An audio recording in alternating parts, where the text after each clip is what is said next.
مولانا طارق جمیل صاحب نے ایک کلپ ریکارڈ کرایا ہے جو کہ اس وقت واٹس ایپ اور فیس بک پہ بہت ہی زیادہ وائرل ہو چکا ہے، اور اس میں انہوں نے فرمایا کہ حضرت علی رضی اللہ تعالیٰ عنہ کو مولا علی کہنا چاہیے، حضرت علی نہیں کہنا چاہیے خالی۔ اس حوالے سے علمی حلقوں میں کھلبلی مچی ہوئی ہے۔ تو اور دوسری ایک اور چیز اس میں یہ ایڈ کروں کہ اس میں انہوں نے یہ بھی فرمایا کہ اس میں جو مولا سے مطلب ہے سردار، تو اس کی ذرا وضاحت فرما دیں کہ یہ کیا ممکن؟ میں مولانا طارق جمیل صاحب حفظہ اللہ تعالیٰ سے کئی معاملات میں اختلاف رکھتا ہوں، لیکن اس معاملے میں جتنی باتیں انہوں نے کی ہیں وہ بالکل ٹھیک کی ہیں، اور میں نے وہ کلپ سارا دیکھا ہے شاہ جی۔ ہمیں تو بڑی خوشی ہوئی ہے، ہم تو مولانا طارق جمیل صاحب کے بارے میں اکثر ایک جملہ بولا کرتے ہیں، اب یہ پڑھا لکھا جملہ ہے تو پڑھے لکھے لوگوں کو سمجھ آئے گا۔ ہم تو طارق جمیل صاحب کو آل امیہ میں عمر بن عبدالعزیز سمجھتے ہیں کہ انہوں نے جس طرح ایک خاص اسکول آف تھاٹ کے اندر اور ایک خاص حلقوں کے اندر ناسبیت کے خلاف آواز بلند کی ہے اور اہل بیت کا تعارف لوگوں تک کروایا ہے، سیدنا علی کا، سیدنا حسین کا رضی اللہ عنہما وعلیہم السلام اجمعین، یہ طارق جمیل صاحب کی بہت بڑی دلیری ہے، اور اللہ تعالیٰ ان کو جزائے خیر دے۔ یہ کلپ میں نے دیکھا ہے، ان کی بات بالکل ٹھیک ہے۔ انہوں نے اس طرح بات کی تھی کہ، اور پھر انہوں نے خود اس میں ایک جملہ بھی بولا کہ میں آپ لوگوں کے چہرے پر حیرانگی دیکھ رہا ہوں۔ یہ ان کے بڑے مہذب الفاظ تھے، حیرانگی نہیں تھی، وہ پریشانی تھی کہ طارق جمیل صاحب کدھر اوت نہیں ہو گئے۔ تو طارق جمیل صاحب اور میری تو کوئی حیثیت ہی نہیں ہے، اس امت کا امام جس کے لیول کا نہ کوئی محدث ہے نہ کوئی فقیہ ہے، امام محمد ابن ادریس الشافعی المتوفی 204 ہجری، ان کے اوپر رافضیت کا الزام لگا کیونکہ وہ شاگرد ہیں امام موسیٰ کاظم کے، اور وہ اہل بیت کی محبت کا راگ لاپنے والے تھے، تو ان کے زمانے کے لوگوں نے ان کو رافضی کہنا شروع کر دیا۔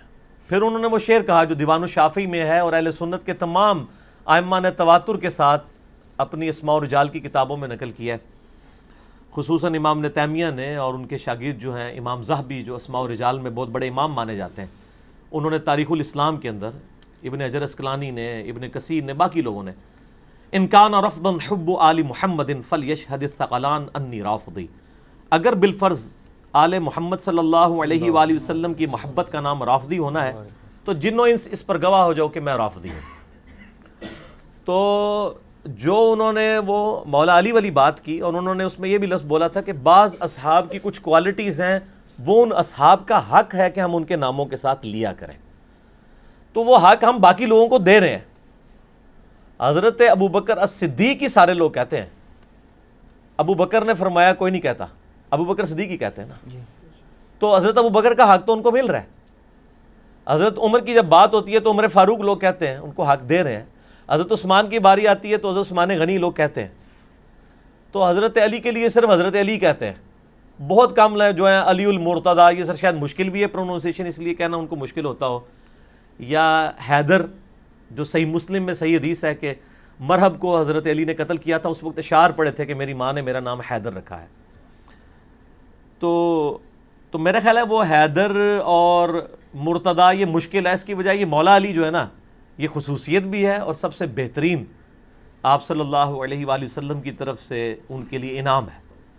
تو میں طارق جمیل صاحب کے ساتھ ہوں اس مسئلے میں، اور میرا تو ایک کلپ ہے لاکھوں لوگ دیکھ چکے ہیں، غدیر خم کی حدیث کے 8 طرق اہل سنت کی کتابوں سے، جس میں میں نے غدیر خم کی جو حدیث ہے جس پہ آپ صلی اللہ علیہ وآلہ وسلم نے یہ ارشاد فرمایا تھا، یہ حدیث جو ہے وہ صحیح مسلم میں اوپر تلے 4 حدیثیں، انٹرنیشنل نمبر کے مطابق کتاب الفضائل ہے جو صحابہ کے فضائل کا چیپٹر میں باب فضائل علی میں 6225 سے لے کے 6228 تک، جامعہ ترمذی میں 3713 نمبر حدیث ہے انٹرنیشنل نمبر کے مطابق، سنن نسائی الکبریٰ کے اندر موجود ہے، مسند احمد کے اندر موجود ہے۔ یہ 8 کے 8 طرق غدیر خم کی حدیث کے میں نے 8 طریق جو ہے 8 طرق کور کیے تھے، اور یہ میرا جو ریسرچ پیپر ہے اس میں 33 نمبر کے اوپر ہے، یہ میرا ریسرچ پیپر بھی ہے، جنگ جمل صفین نہروان کے اوپر، کربلا کے پس منظر کیا ہے اس کے اوپر، واقعہ کربلا کا حقیقی پس منظر 72 صحیح الاسناد احادیث کی روشنی میں، جس میں کل میں نے 200 روایات کور کی ہیں، اس میں جو 33 نمبر کے اوپر غدیر خم کے میں نے 8 طرق جمع کیے ہیں، سارے ڈیٹیل کے ساتھ، انٹرنیشنل نمبرنگ جو ہے اہل سنت کی کتابوں کی میں نے اس میں کوٹ کی ہے، وہ آپ کلپ بھی دیکھ سکتے ہیں، آج اتنا ٹائم نہیں کہ میں اس کو بیان کروں۔ بال غدیر خم پہ آپ صلی اللہ علیہ وآلہ وسلم نے سیدنا علی کا ہاتھ پکڑ کر صحابہ میں یوں بلند کیا تھا اور فرمایا تھا من کنت مولا فہذا علی مولا، جس کا مولا میں اس کا مولا علی۔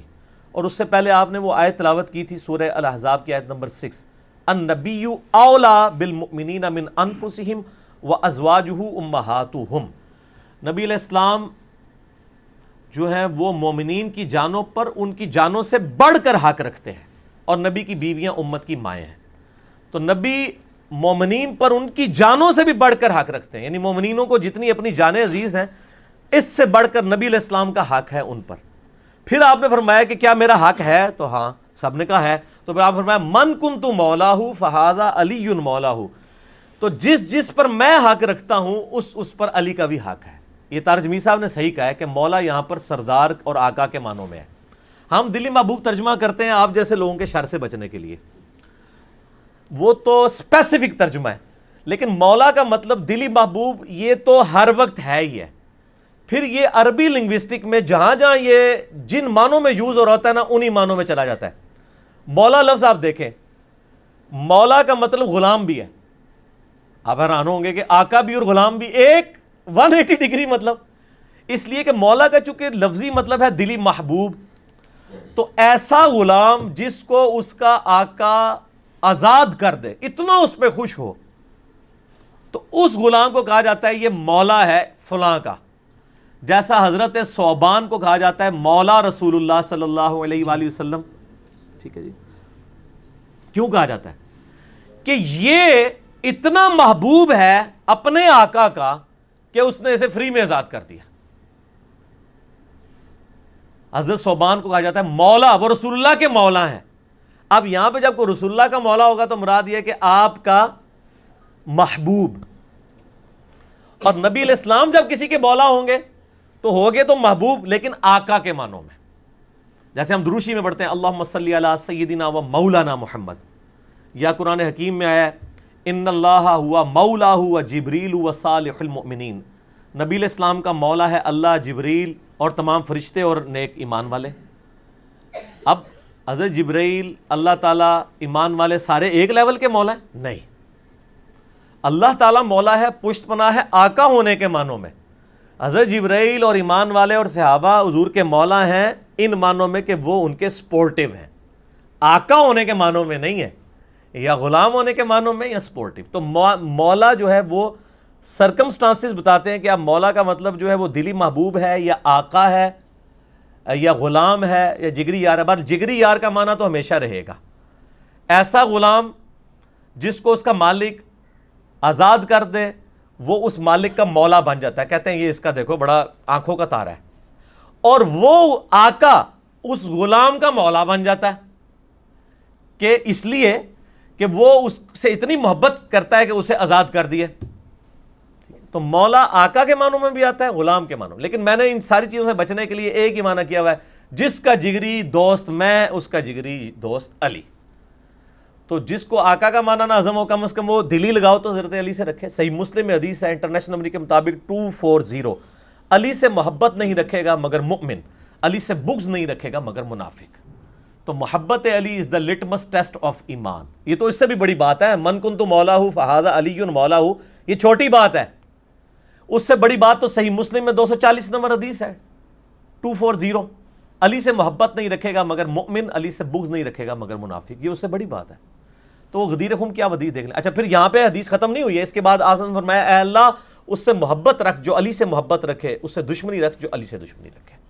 اور یہ حدیث متواتر ہے، یہ کم از کم 20 صحابہ نے یہ روایت کی ہے۔ اب وہ غدیر خم پہ میں پھر 1 گھنٹہ فی الودی بول سکتا ہوں۔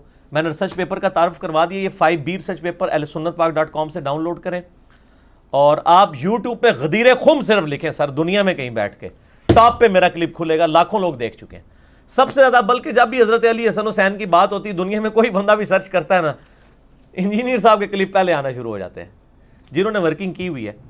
تو یہ یعنی ہم طارق جمیل صاحب کی ٹوٹلی حمایت کرتے ہیں اس مسئلے کے اندر، اور ان کو اپریشیٹ کرتے ہیں کہ انہوں نے یہ بہت بڑی جرت کا کام کیا ہے اور انہوں نے یہ بات کی ہے۔ کم از کم ایک بڑی پرسنالٹی جب یہ بات کرتی ہے نا تو ہمارے جیسے چھوٹے لوگوں کی بھی بات کو سن لیتا ہے۔ ظاہر ہے امت میں ایک بڑی لیول کی پرسنالٹی ہے طارق جمیل صاحب کی، علمی اختلاف ہمیں اپنی جگہ، لیکن ظاہر ہے کہ ان کی فالوئنگ ہے، ہر طبقے میں موجود ہے، اور ان کے منہ سے یہ مولا علی نکلنا ہماری کئی ویڈیوز میں نکلنا اس کا پلڑا کم ہے، اس کا پلڑا زیادہ بھاری ہے. تو طارق جمیل صاحب کی یہ تازہ ویڈیو آئی تھی، وہ اہل تشیع نے بھی اپلوڈ کی، اہل سنت کے چینل سے بھی اپلوڈ ہوئی. باقی اب جو کوئی اس سے کوئی مولڈ کر کے اس پہ کوئی تھم نیل اور کوئی بنا کے رزلٹ نکالتا ہے اس کی کوئی ذمہ داری نہیں ہوتی. میری اپنے بارے میں بھی ہے. مجھے لوگ کہتے ہیں جی آپ کے کلپ جو ہے وہ شیعہ نے بھی چڑھائے ہوئے ہیں، بریلویوں نے بھی چڑھائے ہوئے ہیں، دیوبندیوں نے بھی، اہل حدیثوں نے، ہر بندوں نے اپنے مطلب نکالے ہوئے ہیں. کوئی فرق نہیں پڑتا. جب قرآن کے ذریعے لوگوں نے غلط مطلب نکالے ہیں تو قرآن کا کیا قصور ہے؟ قرآن کا قصور ہے؟ وہ تو اس کا قصور ہے جو کر رہا ہے. ہم کسی کو یہ نہیں کہیں گے کہ وہ ہمارے کلپ یوز نہ کرے، کوئی مسئلہ نہیں ہے. آپ بس کلپ میں جو بات ہو رہی ہوتی ہے وہ سنا کریں کہ وہ بات کیا ہوئی ہے، اس کا کانٹیکسٹ کیا ہے. وہ آپ اگر دیکھ لیں اس کانٹیکسٹ کے بغیر بھی بسا اوقات بات بالکل سمجھ آ رہی ہوتی ہے. ظاہر بات کہیں سے شروع ہوتی ہے. آؤٹ آف کانٹیکسٹ تو آپ قرآن پاک سے بھی چیزیں نکالیں تو کئی لوگوں نے گمراہ کن عقائد جو ہے وہ اس بنیاد پہ پھیلانے شروع کر دیں. تو اس کا کوئی نہیں ہوتا. سب کا حق ہے، ہر بندے کو حق حاصل ہے کہ وہ اپنے مکتب فکر کی ترویج کے لیے، یعنی دنیاوی طور پہ میں کہہ رہا ہوں، اللہ کی نظر میں نہیں. اللہ کی نظر میں تو جو دین کا کام کر رہا ہے وہی کر رہا ہے. تو لوگوں کا حق ہے وہ کریں دنیاوی طور پہ. تو ہم جی طارق جمیل صاحب کی مکمل حمایت کرتے ہیں اس مسئلے میں، اور میرا تو ریسرچ پیپر آلریڈی موجود ہے.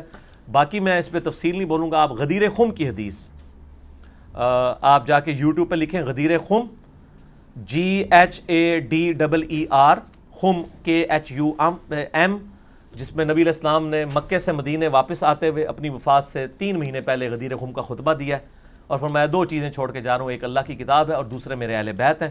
اور اہل بیت میں بھی سیدنا علی کو ڈومیننٹ کیا اور بیسیکلی اہل شام کو اور اہل مدینہ کو ڈرانا تھا کہ میرے بعد میرے اہل بیت کے ساتھ اس نے سلوک کرنا. لیکن جو کچھ پھر امت نے کیا ہے وہ ایک تلخ باب ہے، اور وہ آپ کا بھی ایک محبوب ٹاپک ہے اور میرا مجبور ٹاپک ہے، اس لیے میں اس طرف جانا نہیں چاہتا.